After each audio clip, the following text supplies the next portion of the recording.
सिकवा नहीं किसी से गिला नहीं, नसीब में नहीं था जो हमको मिला नहीं। जय हिंद दोस्तों, मैं दिनेश और आप सभी को मेरे YouTube चैनल पे बहुत बहुत स्वागत है। तो आज मैं ज्योग्राफी का एक और इंटरेस्टिंग टॉपिक के साथ प्रेजेंट हुआ हूँ। इससे पहले मैं सूर्य के बारे में, सौर मंडल के बारे में, ब्रह्मांड की उत्पत्ति के बारे में ऐसे कई वीडियो अपलोड कर दिया हूँ। अगर आप लोग इन वीडियो को नहीं देखे होंगे तो डिस्क्रिप्शन में मैं ज्योग्राफी का जो है वो प्लेलिस्ट ही दे दिया हूँ, आप उसे जाके 1 बाय 1 जरूर देख लेंगे। पीछे हम लोग जो है वो सौर मंडल को देखे थे और सौर मंडल में बताए थे कि सूर्य और सूर्य के अगल बगल के खगोल पिंडों को जो है वो सौर मंडल कहा जाता है। तो सूर्य के सबसे नजदीक ग्रह बुध है, उसके बाद शुक्र है और उसके बाद तीसरे स्थान पे हम लोग का पृथ्वी है। कुछ खगोल शास्त्रियों का नाम भी याद रख लेना है, जैसे कि सबसे पहले आपको याद रखना है टॉलमी। टॉलमी ने कहा था कि सूर्य जो है पृथ्वी की चक्कर लगाती है। इसका कहने का अर्थ था कि पृथ्वी बीच में और इसके साइड में सूर्य जो है वो चक्कर लगा रही है, ये टॉलमी ने कहा था। लेकिन इसकी बात को नकारते हुए कोपरनिकस ने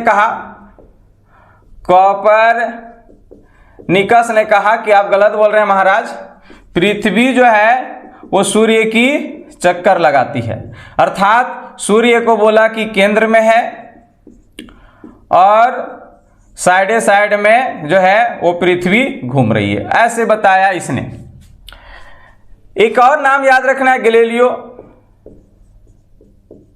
गैलीलियो ने ही सबसे पहले सौर मंडल को, और सौर मंडल जिस आकाश गंगा में है मंदाकिनी को जो है सबसे पहले गैलीलियो ही नहीं देखा था। तो गैलीलियो ने सौर मंडल को भी सबसे पहले इसी ने देखा था और मंदाकिनी को भी गैलीलियो ने ही सबसे पहले देखा है। इसके अलावा एक और याद रखो, केपलर ने जो है वो ग्रहों का गति का सिद्धांत दिया था। ग्रहों का गति का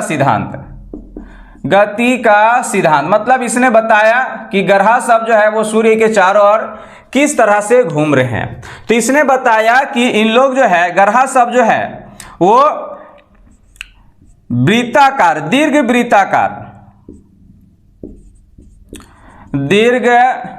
वृत्ताकार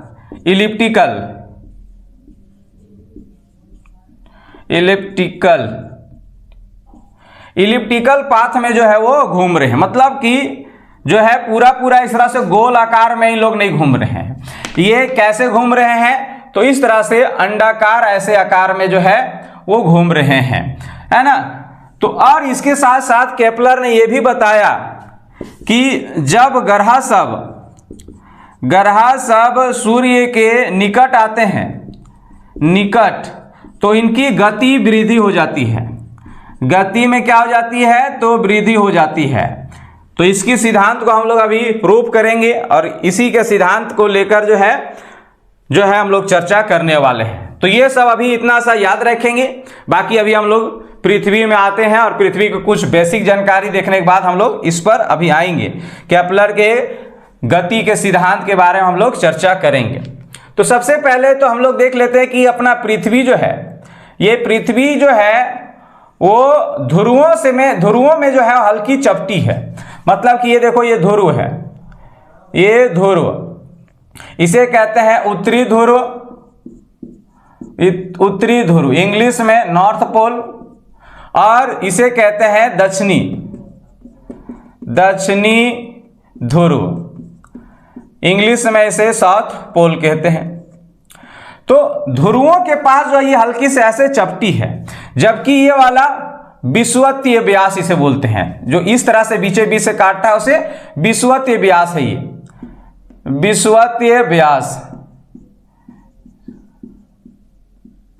विषुवतीय व्यास व्यास किसे कहते हैं तो आप लोग को मालूम होता है कि किसी वृत्त में इस पार से उस पार जो लाइनिंग होता है उसे वृत्त कहते हैं, और आधा तक जाता है उसे त्रिज्या कहते हैं। तो कभी कभी पृथ्वी की त्रिज्या पूछ देती है, कभी कभी व्यास पूछ देती है। तो व्यास इस पार से उस पार पूरा रहेगा और त्रिज्या केंद्र तक रहता है। तो देखिए डायरेक्टली यहां से क्वेश्चन में बोलता है कि पृथ्वी की ध्रुव लंबाई कितनी है, मतलब कि ये वाला ध्रुव बोलेगा तो ये वाला, तो ध्रुव लंबाई जो है वो 12,714 किलोमीटर है। इधर वाला में क्या है तो कम है, तो 12,714 किलोमीटर। जबकि विषुवतीय व्यास बोलेगा तो विषुवतीय व्यास जो है वो 12,756 किलोमीटर है। तो देख लीजिए कि लगभग जो है वो कितने का अंतर है, तो कि देखो ये वाला अंतर है, तो कितने का अंतर है तो लगभग जो है वो 42 किलोमीटर का अंतर है। तो कभी कभी 43 भी देता है। तो कई बार तो ये डायरेक्ट क्वेश्चन पूछता है कि पृथ्वी के विषुवतीय व्यास तथा ध्रुव व्यास के बीच अंतर है, तो कितना अंतर है तो लगभग जो है वो 42 किलोमीटर, कहीं कहीं ऑप्शन में 43 देता है।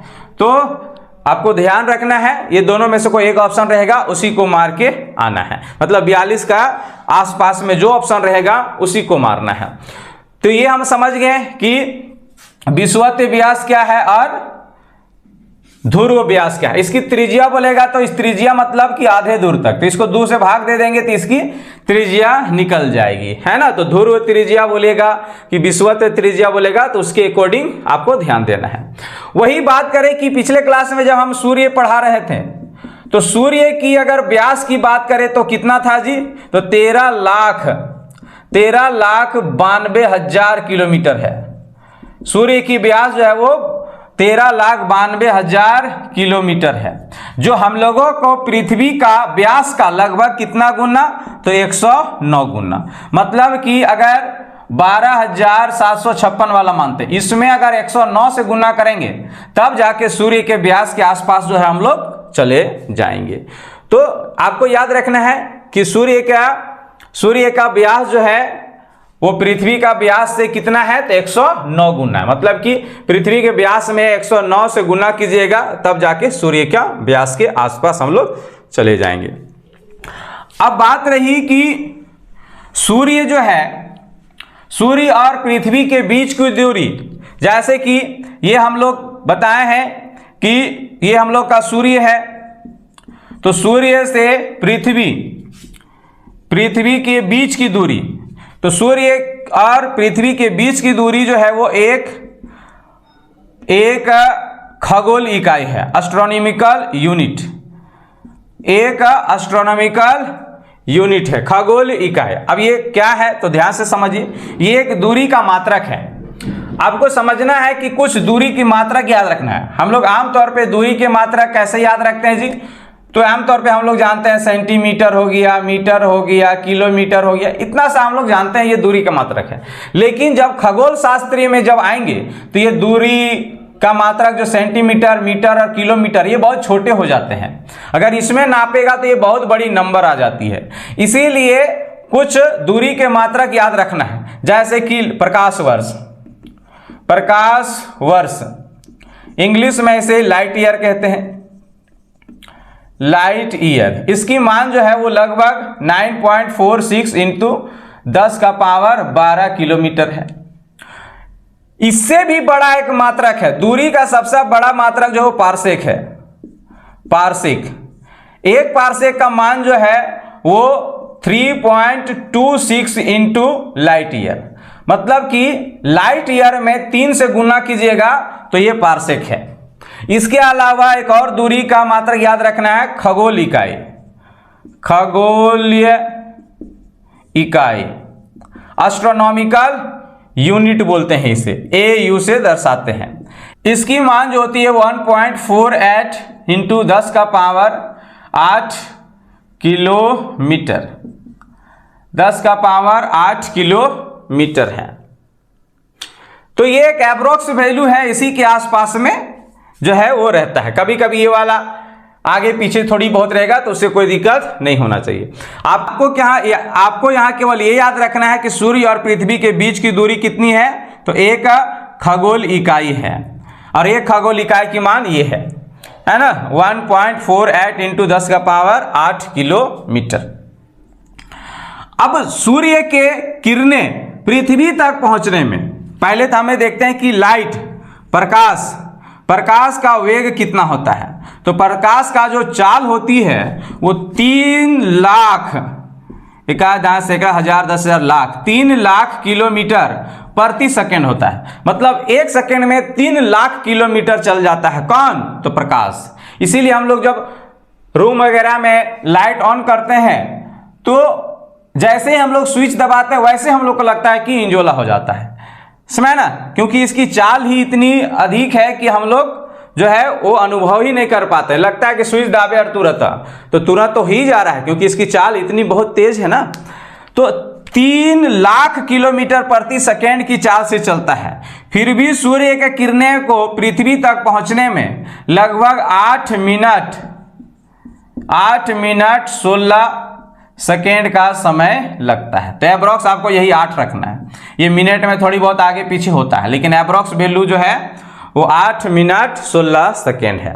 तो याद रखना है कि सूर्य की किरणें पृथ्वी तक पहुंचने में कितना समय लेता है, तो 8 मिनट 16 सेकेंड। इसकी सूर्य और पृथ्वी के बीच की दूरी कितना है, तो 1 खगोल इकाई। प्रकाश की चाल कितनी होती है, तो 3 लाख किलोमीटर प्रति सेकेंड। मतलब 1 सेकेंड में 3 लाख किलोमीटर चलता है, फिर भी इसे आने में 8 मिनट 16 सेकेंड लगता है। तो इससे अंदाजा लगा लीजिए कि सूर्य और पृथ्वी के बीच में कितनी दूरी है। तो यहां तक समझ में आ गया, ध्रुव व्यास समझ में आ गया, विषुवतीय व्यास, ये सब सारी चीजें जो है हम लोग को समझ में आ गया। ध्रुवों के पास जो है वो पृथ्वी की ग्रेविटी जो है वो ज्यादा होती है। अब आप लोग को जानकारी होगा कि ये जो ध्रुव जो है, ये जो है कितना झुका हुआ है, तो 23.5 डिग्री जो है वो झुका हुआ है। जैसे कि देखो, अगर हम लोग ऐसे पूरा सीधा ऐसे खड़ा होते हैं तो 90 डिग्री में है, तनी कोई ऐसे खड़ा हुआ तो जितना झुका हुआ उसका डिग्री नापा जाता है, समझ है ना। तो उसी तरह पृथ्वी जो है वो थोड़ी झुकी हुई, जैसे ये पूरा का पूरा पृथ्वी ऐसे 90 डिग्री में नहीं है, ये क्या है, तो हल्का इस तरह से झुका हुआ है। तो इसमें इसी में एब्रॉक्स देखा जाएगा कि कितना झुका हुआ है। तो ये एब्रॉक्स कितना झुका हुआ है, तो 23.5 डिग्री झुका हुआ है। और इसी वजह से ये झुकावट के कारण ही जो है वो मौसम परिवर्तन होते हैं, ऋतु में परिवर्तन होता है। अन्यथा गर्मी अगर जिस क्षेत्र में रहता तो हमेशा गर्मी रहता, ठंड रहता तो ठंडे रहता, लेकिन झुकावट के कारण ही क्या होती है, तो मौसम में परिवर्तन होती है। तो देखिए, ये जो ऊपर वाला ये वाला है इसे अक्ष कहा जाता है। अक्ष इंग्लिश में एक्सिस कहा जाता है। तो बोलेगा क्या कि पृथ्वी अपने अक्ष से कितना डिग्री झुका हुआ, अक्ष मतलब ये ऊपर से कितना डिग्री झुका हुआ है, तो 23.5 डिग्री झुका हुआ है। लेकिन कभी कभी क्वेश्चन में आजकल उल्टा दे रहा है। क्वेश्चन में क्या कह रहा है कि पृथ्वी का अक्ष, देखो इसको अक्ष बोलते हैं और इसको तल बोलते हैं, है ना, इसे क्या बोलते हैं, तल। तो क्वेश्चन में इस तरह से बोला, पृथ्वी की अक्ष तथा तल के बीच कितना डिग्री के कोण बनता है। तो देखिए, ये वाला हो गया तल और ये वाला अक्ष। तो देखिए इसके बीच में कितना डिग्री का कोण बनेगा, तो 66.5 डिग्री का कोण बनेगा। रीजन क्या है कि देखो, यहां से यहां टोटल 90 डिग्री, क्योंकि ये पूरा का पूरा खड़ा रहता तो ये 90 डिग्री का कोण बनता, लेकिन हल्का झुका हुआ कितना, 23.5 डिग्री, 23.5 डिग्री झुका हुआ है। लेकिन हमें ये वाला झुका हुआ का डिग्री पूछ रहा है, तो ये वाला कितना हो जाएगा, तो 90 में 23.5 घटा देंगे तो 66.5 डिग्री झुका हुआ है। तो क्वेश्चन ध्यान से समझेंगे, पृथ्वी अपने अक्ष से कितना झुका हुआ है, तो आंसर 23.5 डिग्री। बोलेगा पृथ्वी अपने अक्ष और तल के बीच कितनी डिग्री कोण बनाती है, तो 66.5 डिग्री की कोण बनाती है। तो यहां तक किसी को कोई दिक्कत नहीं होना चाहिए। पृथ्वी की बताए थे कि पृथ्वी का ग्रेविटी जो है वो 9.8 है ना, 9.8 है। और सबसे ज्यादा ग्रेविटी किधर होती है, तो ध्रुवों के पास में होती है। याद रखेंगे इस चीज को। ग्रेविटी कहने का मतलब क्या है, एब्रॉक्स कहीं कहीं आपको 10 देगा, तो 9.8 मीटर पर सेकेंड स्क्वायर है। तो ग्रेविटी गुरुत्वाकर्षण का मात्रक क्या है, तो मीटर पर सेकेंड स्क्वायर। मतलब कि आपको प्रति सेकेंड जो है वो 9.8 मीटर खींचने की क्षमता रखता है। कौन? पृथ्वी। पृथ्वी के अगर पलायन वेग की बात करें, एस्केप वेलोसिटी, पलायन वेग, तो इसकी कितनी है? तो 11.2 किलोमीटर प्रति सेकेंड। मतलब कि पलायन वेग किसे कहते हैं? तो देखिए, किसी वस्तु को, जैसे कि हम इसको ऊपर फेंके, ये रिटर्न आ गया, तो रीजन क्या है? ग्रेविटी के कारण आ गया। लेकिन यदि किसी वस्तु को 11.2 किलोमीटर के स्पीड से, प्रति सेकेंड के स्पीड से अगर फेंकेंगे तो ये वापस लौट के नहीं आएगा, वो ग्रेविटी से बाहर चला जाएगा। इसी को कहते हैं पलायन वेग, मतलब कि एस्केप वेलोसिटी। सूर्य जब पढ़ाए थे तो सूर्य में बताया था कि सूर्य का पलायन वेग कितना है। आप लोग कमेंट करके बताएंगे कि सूर्य का, कमेंट करके बताएंगे कि सूर्य का पलायन वेग क्या है, ये हम कमेंट में देखेंगे। तो ये बेसिक जानकारी हो गया हम लोग के पृथ्वी के बारे में। अब हम लोग देखते हैं कि पृथ्वी के एकमात्र उपग्रह जो है वो चंद्रमा है। तो चंद्रमा के बारे में हम लोग अब थोड़ी बहुत डिस्कस करेंगे, उसके बाद फिर दोनों को मिला के हम लोग डिस्कस करेंगे कि कैसे ग्रहण लगती है, कैसे क्या होती है, सारी चीजें, अमावस्या, पूर्णिमा, ये सब सारी चीजों को हम लोग देखने वाले हैं। तो यहाँ तक थोड़ी जानकारी हम लोग पृथ्वी के बारे में जानेंगे। पृथ्वी एक बहुत बड़ी टॉपिक है। इसके बाद हम लोग पृथ्वी की आंतरिक संरचना देखेंगे कि अंदर में इसकी बनावट कैसी कैसी है। तभी हम लोग सिर्फ जो एग्जाम के दृष्टि पॉइंट से इंपॉर्टेंट है उसी के बारे में हम लोग चर्चा कर रहे हैं।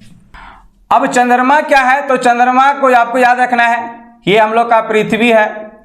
तो पृथ्वी के चारों ओर घूम रही है कौन? तो चंद्रमा, इसी को उपग्रह कहते हैं।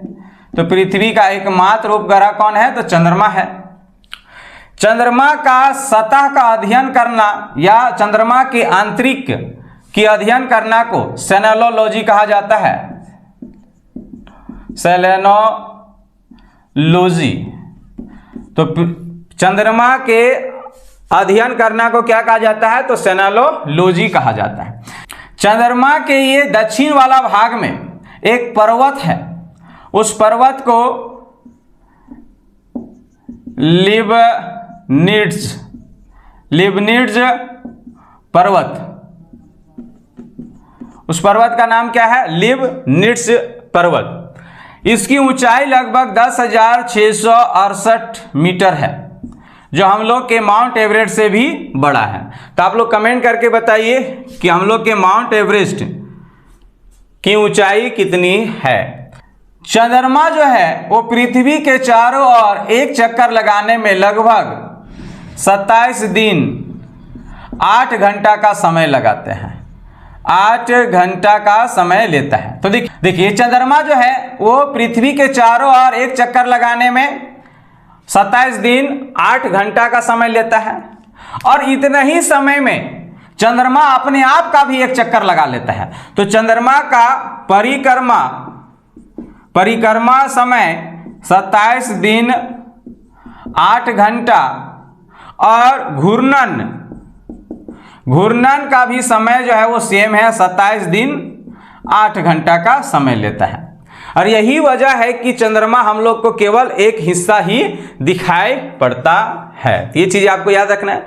चंद्रमा का अधिक से अधिक भाग हम लोग 57% देख सकते हैं। याद रखेंगे इस चीज को कि चंद्रमा का अधिकतम भाग कितना देखा जा सकता है? तो 57% देखा जा सकता है। तो ये पृथ्वी और चंद्रमा के बारे में थोड़ी सी हम लोग जानकारी देखें। चंद्रमा पर पहला कदम रखने वाला दुनिया के सभी व्यक्ति को लगभग मालूम है, नील आर्मस्ट्रांग।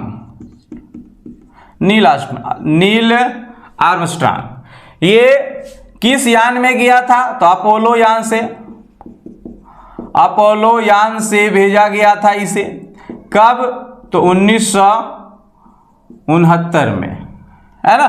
तो 1969 में चंद्रमा पर पहुंचने वाला पहला व्यक्ति नील आर्मस्ट्रांग थे, जो कब गए थे? तो 1969 में। किस यान से गए थे? तो अपोलो यान से। और जिस चंद्रमा के जिस क्षेत्र में ये पहला कदम रखा था उसे शांति का सागर कहा जाता है। शांति का सागर। शांति का सागर कहा जाता है, याद रखना है। ठीक है, तो यहां तक समझ में आ गया कि चंद्रमा और पृथ्वी के कुछ विशेष जानकारी हम लोग देख लिए।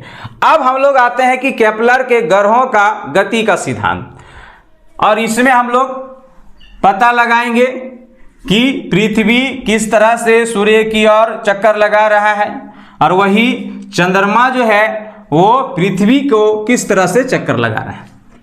तो केपलर ने बताया है कि ग्रहों का गति का सिद्धांत। इसमें केपलर ने बताया कि ग्रह सब जो है वो सूर्य की चारों ओर परिक्रमा लगा रहे हैं, किस पाथ पर, तो दीर्घवृत्ताकार पर, मतलब कि ये गोलाकार में नहीं है। इसके साथ साथ इसने ये भी कहा कि ग्रह सब सूर्य के निकट आने पर ग्रह में वृद्धि हो जाती है, ग्रह की गति में क्या हो जाती है, वृद्धि हो जाती है। और इसके साथ साथ एक पॉइंट और बताया था कि सूर्य जो है वो केंद्र में नहीं है, सूर्य जो है वो केंद्र में नहीं है। तो ध्यान से समझिए अब इस बात को क्या है। जैसे कि ये जो है एक पाथ हो गई, कौन सी पाथ, तो ये हो गई दीर्घवृत्ताकार, इलिप्टिकल पाथ। ये हो गई क्या, इलिप्टिकल पाथ, ये अंडाकार जैसा होता है। और बोल रहा है क्या कि सूर्य जो है वो केंद्र में नहीं है, केंद्र मतलब यहां नहीं है, ये किधर है, तो ये साइड किनारे में है। ये साइड कहां पे है, तो किनारे पर है। तो ये हो गया सूर्य, और ये हो गया पृथ्वी का चक्कर लगाने का रास्ता। पृथ्वी अब देखते हैं कि मान लेते हैं ये वाला यहां अभी पृथ्वी यहां पर ही है, पृथ्वी अपने अक्ष में झुका हुआ है हल्का सा, तो पृथ्वी इस तरह से झुका हुआ है। तो पृथ्वी यहां पर ही है, पृथ्वी हर एरिया में जाएगा, इस तरह से घूमते चलेगा। पृथ्वी किस तरह से परिक्रमा कर रहा है जी, तो पश्चिम से पूरब करता है, पश्चिम से पूर्व की ओर करता है, मतलब कि एंटी क्लॉकवाइज, एंटी क्लॉकवाइज करता है, मतलब कि घड़ी के विपरीत दिशा में। इसे हिंदी में और किस नाम से जाना जाता है, तो वामावर्त, वामावर्त। तो इस तरह इस डायरेक्शन में, ऐसे इस डायरेक्शन में जो है वो सूर्य की चारों ओर परिक्रमा कर रहा है, कौन, तो पृथ्वी। इस तरह से पृथ्वी चक्कर लगा रहा है, इस तरह से पृथ्वी यहां पर भी आ जाएगा, फिर यहां पर ही कुछ समय बाद आएगा, फिर यहां पर ही आएगा, और इसी तरह से सूर्य जो है, सूर्य के जो है वो चारों ओर चक्कर लगाते रहेगा। तो देखिए सूर्य और पृथ्वी के बीच सबसे कम दूरी जो होती है ये इस वाले में होती है। ये कब होती है, तो 3 जनवरी को होती है। तो याद रखेंगे सूर्य और पृथ्वी के बीच का न्यूनतम दूरी कितनी होती है, तो न्यूनतम दूरी 3 जनवरी को होती है। और कितनी, तो आपको याद रखना है 14.70 करोड़ किलोमीटर। मतलब कि 3 जनवरी को जो है वो सूर्य और पृथ्वी के बीच की सबसे कम दूरी होती है, और ये दूरी कितनी होती है, तो 14.70 मतलब 70 करोड़ किलोमीटर, करोड़ में है ना। वही बात करें कि सूर्य और पृथ्वी के बीच की अधिकतम दूरी, तो अधिकतम दूरी देखो ये वाला है, तो अधिकतम दूरी कब होती है, तो 4 जुलाई को होती है, 4 जुलाई को होती है। और ये इसकी अधिकतम दूरी कितना होती है, तो आपको याद रखना 15.21 मतलब 21 करोड़ किलोमीटर, करोड़ किलोमीटर। यहां तक किसी को कोई दिक्कत नहीं होना चाहिए। जब सूर्य और पृथ्वी के बीच में न्यूनतम दूरी होती है तो उसे कहते हैं उपसूर, और जब अधिकतम दूरी होती है तो उसे कहते हैं अपसूर। हिंदी वाले इसे एपीहेलियन और इसे कहते हैं पेरीहेलियन। तो दोनों चीजें आपको याद रखना है, उपसौर और अपसौर। अपसौर सूर्य और पृथ्वी के बीच अधिकतम दूरी होती है, और उपसौर में पृथ्वी और सूर्य के बीच में न्यूनतम दूरी होती है। यहां तक किसी को कोई दिक्कत नहीं होना चाहिए। देखिए अब ध्यान से समझेंगे कि हम लोग का पृथ्वी झुका हुआ है 23.5 डिग्री, और आप लोग को मालूम होना चाहिए कि हम लोग का भारत जो है ये देखो ये वाला विषुवत रेखा है, तो विषुवत रेखा के ऊपर में है हम लोग भारत, ये वाला क्षेत्र में। तो देखिए हम लोग यहाँ सूर्य के सबसे नजदीक होते हैं जनवरी के दिन में, लेकिन जनवरी में हम लोग का ठंडा लगते रहता है। क्यों? क्योंकि यहाँ पर ही सूर्य की किरणें जो है, हम लोग का देश यहाँ पर ही है भारत, तो यहाँ सूर्य की किरणें जो है वो तिरछा पड़ती है, और तिरछा पड़ने के कारण जो है हम लोग को यहाँ उतने गर्मी नहीं लगते हैं। लेकिन यहाँ देखिए हम लोग का देश अब इधर है ना, इस वाले में ऊपरे में है, तो घूम रही है ऐसे। तो अब यहाँ सूर्य की किरणें सीधा पड़ रही है, भले हम लोग यहाँ सबसे दूरी में है पृथ्वी सूर्य से, लेकिन यहाँ सूर्य किरणें सीधा पड़ने के कारण देखिए जून जुलाई के पास में भारत में भयानक गर्मी रहता है, समझ ना। तो याद रखेंगे इस चीज को, झुकावट के कारण जो है ये ऋतु में परिवर्तन होती है। वो ऋतु का चैप्टर है, वो अलग हम लोग उसमें देखेंगे। तो केपलर ने यह भी बोला था कि ग्रह जब सूर्य के निकट आती है तो इसकी गति में वृद्धि हो जाती है। तो याद रखेंगे सूर्य और पृथ्वी की अधिकतम दूरी कब है? तो 4 जुलाई को। इसका मतलब पृथ्वी की सबसे कम जो है वो गति कहां पे होगी? तो 4 जुलाई की। अब आपको मालूम होना चाहिए कि पृथ्वी जो है वो सूर्य के चारों ओर जो चक्कर लगा रही है, तो उसकी स्पीड कितनी है? तो 30 एब्रोक्स जो है वो 30 किलोमीटर प्रति सेकेंड है। लेकिन सबसे कम यहां पर ही हो जाता है और सबसे ज्यादा यहां पर ही होगा, क्योंकि सबसे नजदीक आने पे ये तीव्र हो जाती है। तो यहां तक किसी को कोई दिक्कत नहीं होना चाहिए। अब देखते हैं कि जिस तरह सूर्य के चारों ओर पृथ्वी चक्कर लगा रही है, उसी तरह पृथ्वी के चारों ओर चंद्रमा चक्कर लगा रही है। तो अब उसमें हम लोग देखते हैं, अब हम लोग तीनों को एक साथ देखते हैं, सूर्य, पृथ्वी और चंद्रमा को, कि किस तरह से घूम रही है। तो ये देखिए सूर्य है और सूर्य के चारों ओर कौन घूम रही है? पृथ्वी घूम रही है। तो कभी पृथ्वी यहां आती है, फिर यहां आती है, फिर यहां आती है, इस तरह से चारों ओर घूम रही है। और जब पृथ्वी घूम रही है तो चंद्रमा किसकी घूम रही है? तो पृथ्वी के चारों ओर। तो कभी चंद्रमा यहां आती है, फिर कभी यहां आएगी, फिर यहां आएगी, फिर यहां आएगी, कभी फिर यहां आएगी, फिर यहां आएगी, इस तरह से ऐसे। तो चंद्रमा भी सूर्य के पृथ्वी के चारों ओर कैसी घूम रही है? तो एंटी क्लॉकवाइज घूम रही है, इस तरह से घूम रही है। तो देखिए अब ध्यान से देखते चलेंगे, यहां पर ही यहां से कंडीशन ध्यान देखेंगे कि सूर्य और पृथ्वी के बीच में अधिकतम दूरी यहां पर ही था, और अधिकतम दूरी को क्या बोले थे? अपसोर, और न्यूनतम दूरी को उपसोर। उसी तरह पृथ्वी और चंद्रमा के बीच में जो न्यूनतम दूरी होती है उसे कहते हैं उपभू, और इसकी जो सबसे अधिकतम दूरी होती है उसे कहते हैं अपभू। किसी को कोई दिक्कत नहीं होना चाहिए। इसका ना ही तिथि याद रखना है, ना ही दूरी वगैरह याद रखना है। तिथि इसलिए याद नहीं रखना है क्योंकि ये 27 दिन 8 घंटा में चक्कर लगा देता है, तो प्रत्येक महीना ये एक चक्कर लगा देता है, इसीलिए इसको नहीं याद रखना है। केवल अधिकतम दूरी और न्यूनतम दूरी को क्या कहते हैं ये याद रखना है। तो न्यूनतम दूरी को उपभू और अधिकतम दूरी को अपभू। वही सूर्य और पृथ्वी के न्यूनतम दूरी को उपसौर और अधिकतम दूरी को अपसौर। तो किसी को कोई दिक्कत नहीं होना चाहिए। अब ध्यान से देखेंगे कि यदि ये देखो हम लोग का सूर्य है, ये चंद्रमा यहां आ जाता है, चंद्रमा ये हो गया, और जब चंद्रमा यहां आ जाएगा, पृथ्वी यहां, तो सूर्य के किरणें कहां पड़ेगी? तो चंद्रमा में इस भाग में पड़ेगी, इधर वाला भाग में पड़ेगी, इस साइड। और हम लोग पृथ्वी में यहां पर ही हैं, मान लेते हैं हम यहां से यहां पर ही पृथ्वी, हम रामगढ़ में है तो रामगढ़ मान लेते हैं, ये वाला यहां पर हम खड़ा होकर देख रहे हैं किधर? चंद्रमा की ओर। तो चंद्रमा तभी दिखाई देगा जब चंद्रमा में किरणें पड़ेगी, सूर्य किरणें। अब इसलिए याद रखेंगे हम लोग उसी वस्तु को देख पाते हैं जिस वस्तु पे किरणें पड़ती हैं। ऐसा नहीं है कि हमें किसी वस्तु को देखने के लिए हमारे पास रोशनी होना चाहिए, नहीं, उस वस्तु के पास रोशनी होना चाहिए। इसीलिए हम लोग रात अंधार के देखना चाहते हैं तो कोई टॉर्च हम लोग जला के उस आदमी की तरफ देखते हैं, ऐसे करके। इसका मतलब किरणें जाए उस आदमी पर, और उस आदमी पे जैसे का किरणें जो है वो पड़ेगी तो हमें दिखाई देगा। तो सूर्य किरणें तो इस साइड पड़ रही है और हम लोग यहां खड़ा और यहां से इधर देख रहे हैं, तो इस साइड में किरण है ही नहीं है, तो यहां चंद्रमा दिखता ही नहीं है। और जब जिस दिन चंद्रमा नहीं दिखता है, एकदम नहीं दिखता है, तो उसे क्या कहते हैं? अमावस। अमावस इंग्लिश में न्यू मून कहते हैं, न्यू मून, नया चांद, है ना, अमावस।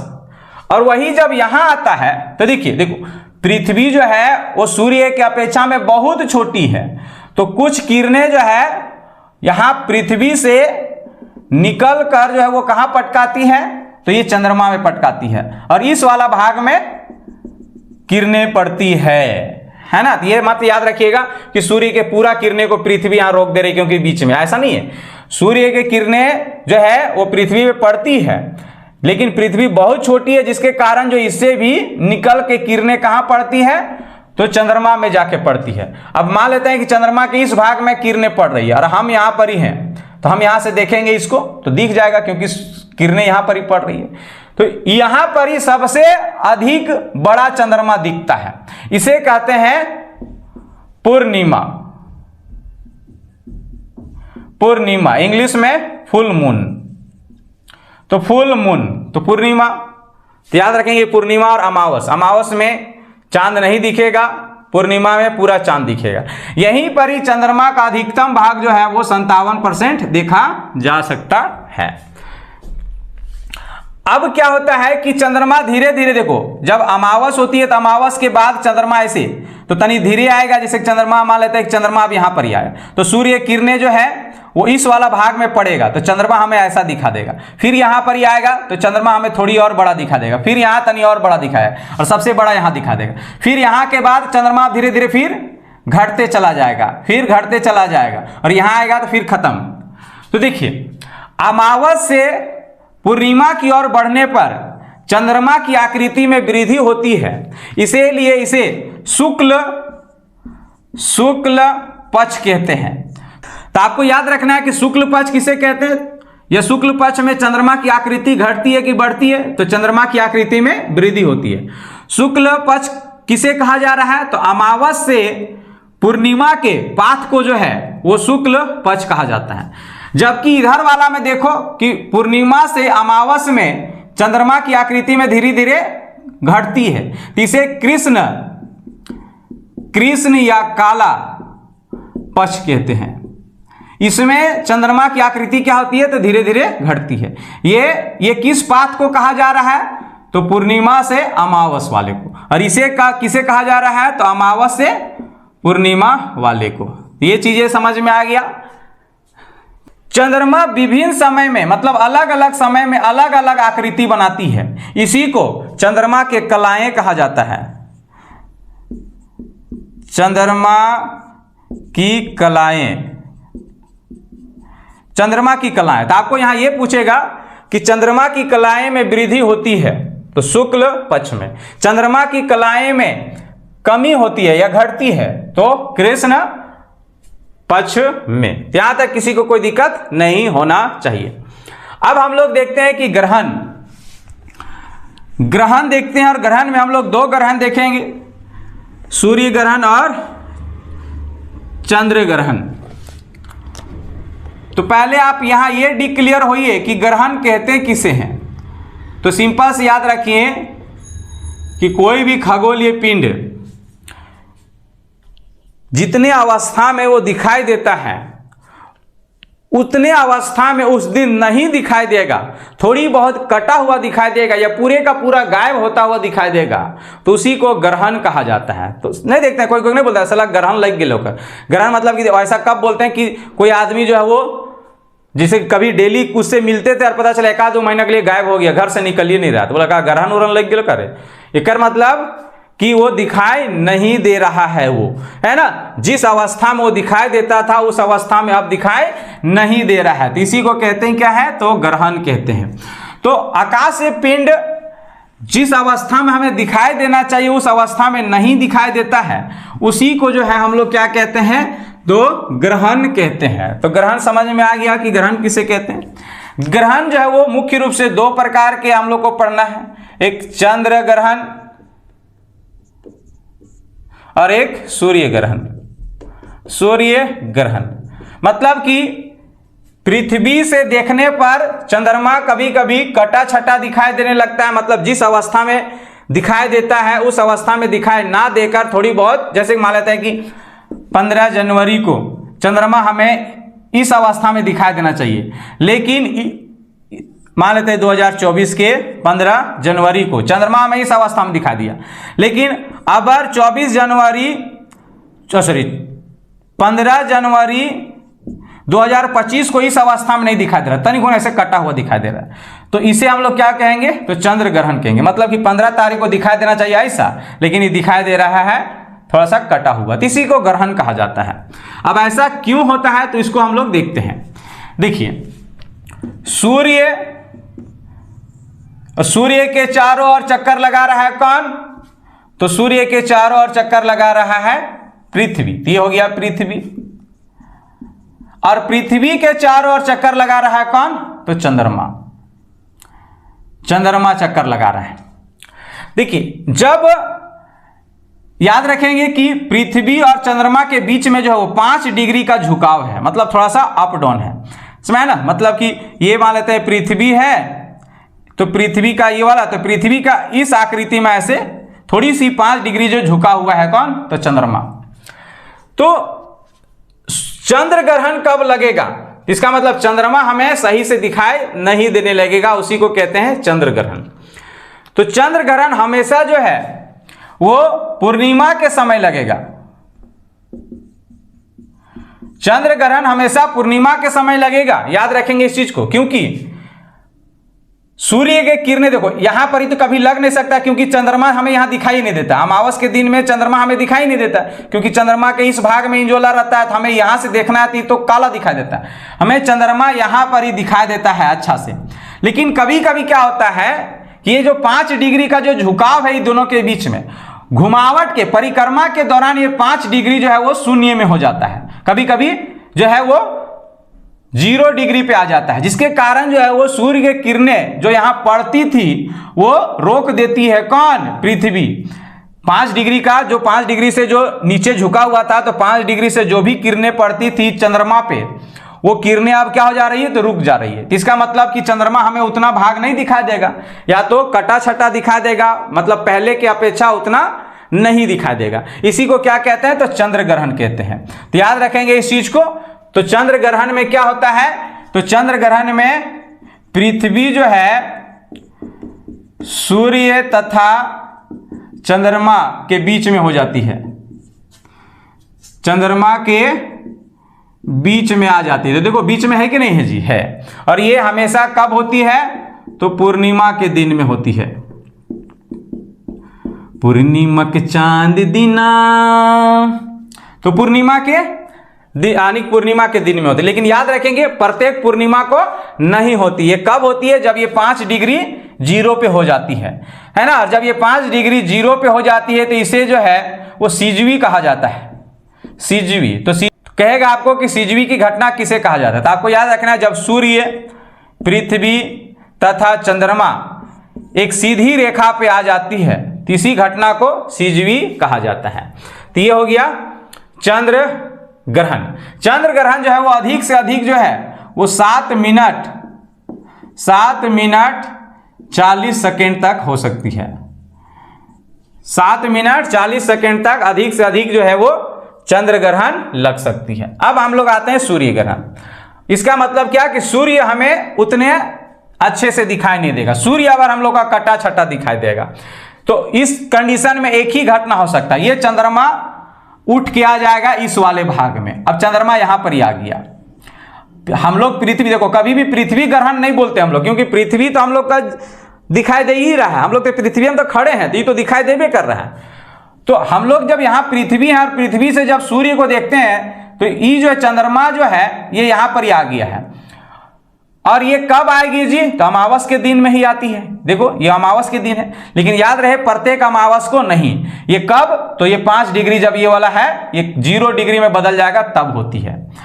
तो ये अगर सूर्य हम लोग को कटा छटा दिखा देगा, इसी को कहते हैं सूर्य ग्रहण। और ये सूर्य ग्रहण कब होगी, तो आप यहां से पता चल गया कि चंद्रमा अगर जो है, चंद्रमा किसके किसके बीच में आ गया है, तो सूर्य तथा पृथ्वी के बीच में आ गया है। तो देखो सूर्य तथा पृथ्वी के बीच में कौन आ गया है, चंद्रमा। और ये कब होती है, तो अमावस के दिन में। लेकिन क्या हर अमावस को होती है, तो नहीं होती है। सूर्य ग्रहण साल में कम से कम 2 बार कम से कम 2 बार और अधिक से अधिक 5 बार हो सकती है। अब देखिए, कभी कभी ये क्या होती है, चंद्रमा जो है वो सूर्य किरणें को लगभग को ढक देता है, लगभग पूरे को ढक देता है ये वाला। तो जब पूरे को ढक देता है तो उसे पूर्ण सूर्य ग्रहण कहते हैं, पूर्ण सूर्य ग्रहण। लेकिन कभी कभी कुछ ही हिस्सा को, सूर्य के कुछ ही हिस्सा को ढक पाता है चंद्रमा, तो उसे आंशिक सूर्य ग्रहण कहते हैं, सूर्य ग्रहण। तो आंशिक सूर्य ग्रहण, जब पूर्ण ग्रहण होती है ना, तो यहां इसमें एक रिंग जैसा बना हुआ दिखाई देता है। और ये कौन होता है जी? तो आप लोग सूर्य पढ़ेंगे तो सूर्य का सबसे बाहरी भाग कोरोना ये होता है ना, कोरोना, जिसे किरीट भी कहते हैं, सूर्य का मुकुट भी कहते हैं। तो सूर्य ग्रहण जब लगती है तो कोरोना दिखाई देने पड़ता है और ये एक रिंग के जैसा दिखाई पड़ता है, इसीलिए इसे डायमंड रिंग कहा जाता है। तो बोलेगा डायमंड रिंग किससे संबंधित है? तो सूर्य ग्रहण से संबंधित है। यहां तक किसी को कोई दिक्कत नहीं होना चाहिए। सूर्य ग्रहण के समय सूर्य को हमें नहीं देखना चाहिए, क्योंकि इसमें सूर्य का सबसे बाहर वाला भाग कोरोना हमें दिखाई देता है। कोरोना में गामा किरण होती है, एक्स किरण होती है, जिसकी भेदन क्षमता ज्यादा होती है। तो आंख देखने से जो है आंख हमारी खराब भी होने की चांसेस रहती है। तो ये हो गया ग्रहण वगैरह। तो हम लोग ग्रहण देख लिए, चंद्रमा देख लिए, है ना। अब थोड़ा सा समझिए बात को कि अभी हम बताए थे कि सूर्य और पृथ्वी के बीच की दूरी किससे नापा जाता है? तो खगोल इकाई से, एस्ट्रोनॉमिकल यूनिट से। और इसके बीच की दूरी 1 खगोल इकाई है। और सूर्य से पृथ्वी के बीच सूर्य की किरणें पहुंचने में 8 मिनट लगभग 16 सेकेंड का समय लेती है।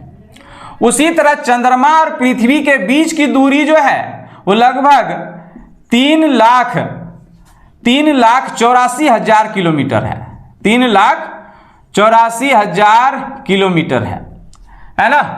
3,84,000 किलोमीटर है किसके? तो पृथ्वी और चंद्रमा के बीच की दूरी, ये एब्रोक्स है, याद रखिएगा। तो देखिए, जब सूर्य के किरणें रात में, जब सूर्य किरणें देखो इस वाले भाग में पड़ता है सूर्य किरणें, इधर वाला दिन हो गया, इधर वाले पृथ्वी में रात है। लेकिन सूर्य किरणें, कुछ किरणें यहां से चंद्रमा में जाके पड़ती है और चंद्रमा से रिफ्लेक्स होके यहां पर ही आती है। तो यहां आपको इस तरह से पूछेगा कि चंद्रमा से पृथ्वी तक किरणें पहुंचने में कितना समय लगेगा? तो 1.3 सेकेंड लगता है। तो आदमी सोचता है कि चंद्रमा के पास तो किरण है ही नहीं है, तो उसकी किरण कहां से पहुंचेगी? तो देखो, सूर्य वाला ही किरण जो है वो रिफ्लेक्स करके पृथ्वी तक पहुंचाता है। तो इसे आने में कितना समय लगता है? तो 1.3 सेकेंड का समय लगता है। तो उम्मीद है कि आपको चंद्रमा और पृथ्वी से कोई अब डाउट्स नहीं रहेंगे। सेट मारिएगा तो लगभग चीजें जो है आपकी बनेगी। तो चलिए, आज का सेशन हम लोग यहीं तक रखते हैं। मिलते हैं नेक्स्ट वीडियो में, तब तक के लिए गुड बाय।